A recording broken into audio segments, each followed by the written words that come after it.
Jadi amulet itu secara general ada bisa dengan dua cara. Yang pertama dia dipakai aja, dipakai, digantung, dikalungin, disakuin gitu kan. Ada juga yang perlu proses untuk dioles. Misalkan ada yang namanya bentuknya lip balm. Apa itu? Kayak balsam. Oh, Kayak balsam tapi nggak pedas. Nah itu biasanya nanti dioles ke bibir kita gitu ya. Oh. Jadi biar kita itu nanti ngomongnya manis Oh, gitu. kayak susu luar gitu ya. Karena yang pedas kan cuma estes. Nah, Paham dong. Oh, atau gitu. juga misalkan dalam bentuk minyak misalkan. Mm-mm. Jadi minyaknya misalkan aku mau pelet seseorang, ya minyaknya aku oles ke orang lain gitu. Kalau yang digantung itu sistem kerjanya? Amulet itu kan punya energi. Heeh. Ketika energi itu bersatu dengan energi dari si pemakainya, itu akan merubah energi si pemakainya. Oke. Misalkan dia energinya energi pengasihan. Jadi ketika orang pakai itu, orang akan terlihat lebih berwibawa, lebih kelihatan ganteng, cakep, gitu-gitu. Gua kirain ini lebih Cocok gua kirain lebih kelihatan gembel gitu karena kan gembel doang yang perlu dikasihanin. Oh. Sistem kerja nggak gitu juga kali. Ya, siapa tahu gitu. Pengasihan kan biar dikasihanin. Kasihan. Gua kirain lebih terlihat gembel gitu, kasihan banget nih orang gitu. Tadi yang pertama kali bikin amulet siapa tadi? Raja siapa? Kunpaen. Mungkin. Ha. Aku bisa salah. Untuk kalau sekarang selain biksu, praktisi gitu. Praktisi atau dukun sono, dukun lokal. Oh, jadi legalitasnya mereka tuh cuma dari umatnya gitu. Iya, orang-orang yang percaya bahwa Pengakuannya. Iya, mendapat legitimasi bahwa oh ini biksunya ketika membuat amulet tokcer nih, atau si dukun A bikin amulet mantap nih, ngefek kayak gitu-gitu. Kalau di sini kan sering keluar TV kan. Tapi di sana juga ada banyak. Tetap kayak keluar di TV gitu. Ada, tetap promo via majalah, via internet, TV itu pasti ada. Ada reality show nggak kayak di sini tuh? Ada, benar ada, banyak. Asik juga ya. Profesi yang menjanjikan itu. Karena Iya, kalau sana menjanjikan kayaknya. karena begini, amulet kenapa kok bisa terkenal di secara internasional? Karena dia bisa memiliki fungsi sebagai salah satu alat investasi.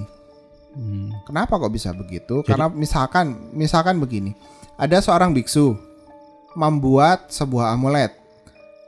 Amulet itu diciptakan misalkan cuma 100 piece misalkan. Limited edition gitu. Atau 1000 piece misalkan.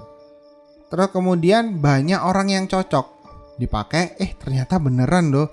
Ini bisa melindungi kita. Kita asumsikan bahwa itu untuk amulet proteksi. Ternyata ada orang pakai itu terus kecelakaan. Dianya selamat. Bikin testi, masuk majalah, masuk koran, terkenal dong. Nah, biasanya itu yang bikin naik harganya. Jadi itu kan ada sentimen dari masyarakat juga yang bisa ngangkat nilainya. Dan kalau misalkan itu disimpan terus dalam kondisi bagus, biasanya kalau misalkan mau dijual biasanya pasti harganya akan lebih mahal. Harga kolektor. Ya, biasanya kalau bahkan sampai ada amulet yang sampai berusia ratusan tahun pun sebenarnya ada. Dan itu bisa menjadi kolektor item dan dijual juga harganya mahal kan. Dan yang paling yang paling membedakan di sini dan di sana adalah di sana itu ada lomba untuk amulet. Maksudnya lomba bikin? Kompetisi memproduksi? Kompetisi dari amuletnya. Fungsinya berarti? Bukan fungsinya, kualitas dari amuletnya. Ya ibaratnya keris lawan keris gitu. Iya, amulet lawan amulet. Itu cara apanya tuh cara? Banyak, misalkan dinilai dari bentuknya misalkan. Keindahannya berarti. Misalkan aku punya amulet A dari biksu A. Si Om Hanso punya amulet A dari biksu A juga.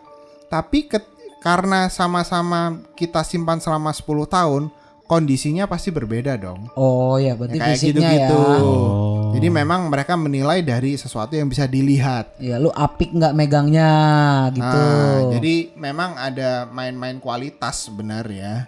Jadi bukan masalah fungsi atau gimana. Karena kan kalau itu kan nggak bisa dilihat, nggak bisa dinilai secara angka gitu loh. Itu kan user yang bisa memberikan testimoni kalau kayak Ya gitu. betul, karena kan setiap user efeknya pasti akan memiliki Beda-beda. perbedaan.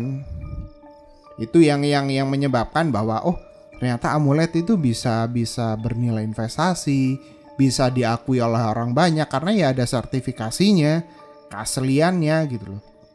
Karena kan banyak pemalsuan di black market itu kan. Orang penjual depan kuil aja banyak yang bodong itu. Oh ya, tipsnya kalau mau beli usahakan selalu di dalam kuil, Oh. di dalam wattnya. Sebisa mungkin beli di dalam, jangan beli di luar kuil. Iya, jangan tertarik sama harga murah. Betul. Iya. Misalnya bahannya aja udah nggak masuk akal harganya kan? Kagak lu nyetak sendiri pakai tanah liat. Oh, Nyetak Iya, asal-asalan. salah satu cara pemalsuannya begitu. gitu. Jadi mereka bikin amulet yang sedang terkenal apa nih, dibikin replikanya, dijual dengan kuantitas banyak, dijual murah. Makanya kalau mau beli amulet, pastikan sellernya itu trusted. Nih sebelum gua tutup nih, ada satu pertanyaan yang di benak gua dari tadi mondar-mandir ya. Buat siapa sih tai amulet ini? Terus kalau dari segi agama tuh gimana gitu? Bebas nggak untuk semua agama pemakai gitu atau gimana tuh? Pertama begini, alasan dibikin amulet dulu ya. Hah? Alasannya itu pertama biasanya seorang biksu itu membuat amulet biasanya itu untuk mengumpulkan dana. Misalkan dia mau bikin kuil baru lagi nih, dia pasti butuh dana dong. Oke. Nah, beliaunya ketika butuh dana pasti pengen partisipasi umat dong, agar umat bisa berdana juga kan. Nah, maka beliau bikin amulet sebagai kenang-kenangan sebenarnya. Awalnya itu begitu. Jadi beliau bikin untuk dihadiahkan kepada umat sebagai rasa terima kasih karena sudah berpartisipasi untuk membangun kuil atau membangun wat. Cuman karena memang kan butuhnya dananya kan tidak sedikit. Nah, maka beliaunya itu bikin macam-macam tuh untuk bisa memfasilitasi keinginan dari umat gitu. Nah, kalau ditanya buat siapa ya pasti ya untuk semua orang yang percaya. Oh, gitu. Kalau bebas agama ya tergantung dari agama yang dianut oleh masing-masing user. Karena sebenarnya ya apapun bendanya ya aku rasa bebas nilai sih. Segala sesuatunya ya sama aja kayak pisau kan bebas nilai. Dipakai siapa aja juga boleh. Oke, jadi kan sudah dijelasin juga tuh cara pakainya itu kan. Nah, kan ada yang digantung, ada yang dioles, ada yang diolesin ke balsem, ke bibir ya. Ya. Ada yang dicolekin, kalau minyak dicolekin ke lawan gitu. Nah, amuletnya itu sendiri itu perawatannya biar tahan lama itu gimana? Kan itu kan katanya energinya bisa lama-lama turun atau habis kan? Nggak permanen kan? Perawatannya. Perawatannya biasanya begini. Biasanya ada katanya. Katanya itu mantranya. Mantra.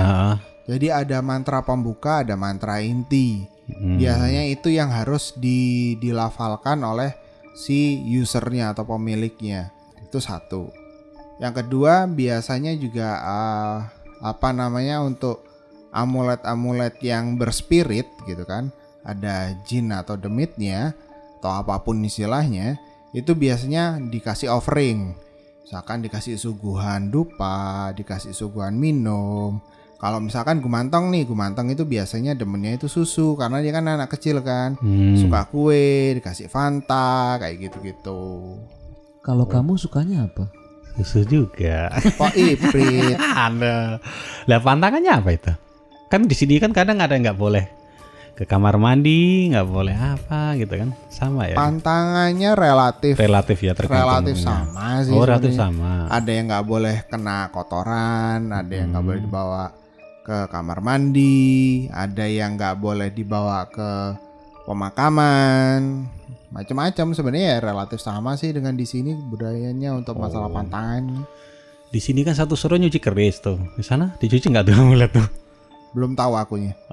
Kali aja ada malam mistik. Tapi ada gitu. biasanya itu ada malam-malam Khusus apa namanya khusus hari besar agama sih biasanya. Mm-mm. Mereka memperlakukan itu dengan cara mereka sendiri yang khusus. Ya mungkin itu ya dikasih makan agak banyakan gitu kali ya. Ya mungkin aku kurang tahu pasti juga sih. Oke, kalau begitu terima kasih untuk pembahasan amulet Thailand part 2. Yang masih penasaran boleh DM kita, tapi jangan lupa follow juga IG kita @sokmistis. Yang mau nanya-nanya boleh, nanti kita jawab sesuai dengan kemampuan dan kegilaan kita, serta suka-sukanya kita. Segala sesuatu yang kita bahas pasti salah, karena yang benar cuma punya Tuhan. Yang sakti jangan santet kami. Wassalamualaikum warahmatullahi wabarakatuh. Bye bye.